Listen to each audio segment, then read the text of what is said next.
দেশ আসলে একটা নতুন পর্বের মুখোমুখি হয়েছে, যেখানে আসলে তরুণদের মতামত নেওয়া হয়।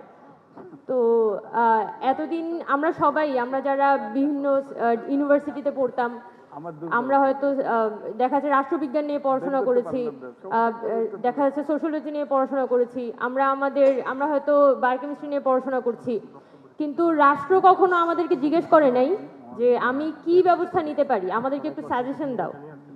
তো এটা আসলেই আমাদের বাংলাদেশের ইতিহাসে একটা অভূতপূর্ব ঘটনা, যে আমাদের স্টেট আমাদের ইউনিভার্সিটিগুলোতে যাচ্ছে এবং ছাত্রদের কাছে জিজ্ঞেস করছে হোয়াট ডু ইউ ওয়ান্ট। এটা অনেক বড় একটা পাওয়া।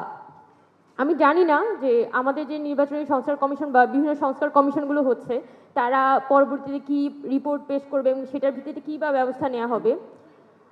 তবে আমি এইটা নিয়ে আশাবাদী যে আমাদের এই যে অভ্যুত্থানটি হয়েছে এবং অভ্যুত্থান পরবর্তী সময়ে আমাদের তরুণদের মধ্যে যে একটা স্পার্ক, তারা যে দেশটাকে পরিবর্তন করতে চায়, দেশ নিয়ে ভাবতে চায়, আমাদের নির্বাচনী ব্যবস্থা, আমাদের সংবিধান, আমাদের দেশের প্রত্যেকটা বিষয় নিয়ে যে আমরা ভাবতে চাই, এই ভাবনাটাই আসলে আমাদের ভবিষ্যৎ। এই ভাবনাটার আসলে বাংলাদেশের নতুন ভবিষ্যৎ, এবং এটা নিয়ে আমরা সবাই আশাবাদী।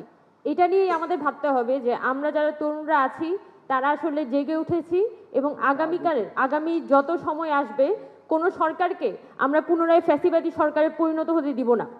কারণ গত 15 বছর শেখ হাসিনা সরকার কি করেছিল, শুধুমাত্র আমাদের যারা তরুণরা আছে তাদেরকে নানান ধরনের একটা পলিটিক্স, মানে উই হেড পলিটিক্স, এরকম একটা এনভায়রনমেন্টের মধ্যে রেখে সবসময় রাষ্ট্র থেকে বিচ্ছিন্ন করে রাখতো। কিন্তু আজকে আমাদের যে বর্তমান সরকার, আমরা যারা তরুণরা আছি, আজকে এসে আমরা কিন্তু বলছি যে না, আমরা পলিটিক্স নিয়ে কথা বলবো, আমরা দেশের সব বিষয় নিয়ে কথা বলবো, এবং সব কিছু নিয়ে আমাদের কাছে গভর্নমেন্টকে অ্যাকাউন্টেবল থাকতে হবে, এবং এটাই আমাদের নতুন সময়।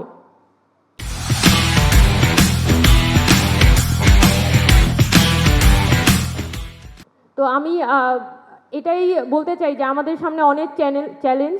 আমরা সবাই হয়তো অনেক বেশি টায়ার্ড হয়ে পড়ছি, অনেক বেশি ভেঙে পড়ছি সবসময়। সম্ভবত আমি এতটুকু বলতে পারি যে আজকে এই অভ্যুত্থানের আগে 1 জুলাই থেকে আজকে আপনার হয়ে গেছে 26শে নভেম্বর, এখনো পর্যন্ত আমরা কেমনে চলছি আমরা জানি না। আমাদের শরীর ভেঙে পড়ছে, আমরা সব অসুস্থ হচ্ছি কয়েকদিন পর পর, কিন্তু মানসিক জোরে যে দেশটাকে টিকিয়ে রাখতে হবে, দেশটাকে ঠিক রাখতে হবে, দেশটার জন্য থাকতে হবে, জাস্ট এতটুকুর জন্য আমরা সবাই কিন্তু এখনো পর্যন্ত মাঠে আছি, এখনো পর্যন্ত আমরা কথা বলে যাচ্ছি। তো আমি আমার জায়গা থেকে এতটুকু বলতে পারি যে আমরা যারা তরুণরা আছি আমাদের সবসময় আসলে জাগরুক থাকতে হবে, আমাদের দেশের জন্য ভাবতে হবে, এবং কোনো শক্তি যাতে হচ্ছে আমাদের তরুণদের বিচ্ছিন্ন করতে না পারে। আমাদের দেশের যে ছাত্রদের ঐক্য তৈরি হয়েছে, এত বিশাল একদম টেকনাফ থেকে তেঁতুলিয়া ছাত্রদের মধ্যে যে ঐক্য তৈরি হয়েছে, সেটাতে যাতে কেউ ফাটল ধরাতে না পারে, সেটা আমাদের অঙ্গীকারবদ্ধ থাকতে হবে। তো আমি খুব বেশি কথা বাড়াবো না। যারা আজকে এখানে উপস্থিত হয়েছেন তাদের সকলের জন্য আমার পক্ষ থেকে অসংখ্য শুভকামনা, এবং আমাদের যারা সংস্কার কমিশনের অংশীদাররা আছেন তাদের জন্য অসংখ্য শুভকামনা। এবং আমি আশা করব যে আপনারা যে সংস্কার প্রস্তাবই আনবেন না কেন, সেটা যেন একটা জনবান্ধব সংস্কার প্রস্তাব হয়।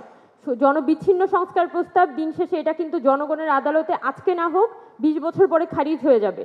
তো দেশের সার্বিক পরিস্থিতি চিন্তা করে, সার্বিক ভালোর কথা চিন্তা করে, আজকে থেকে 20 বছর পরের কথা, আমাদের 50 বছর পরের কথা চিন্তা করে দেশটাকে নির্মাণ করতে হবে।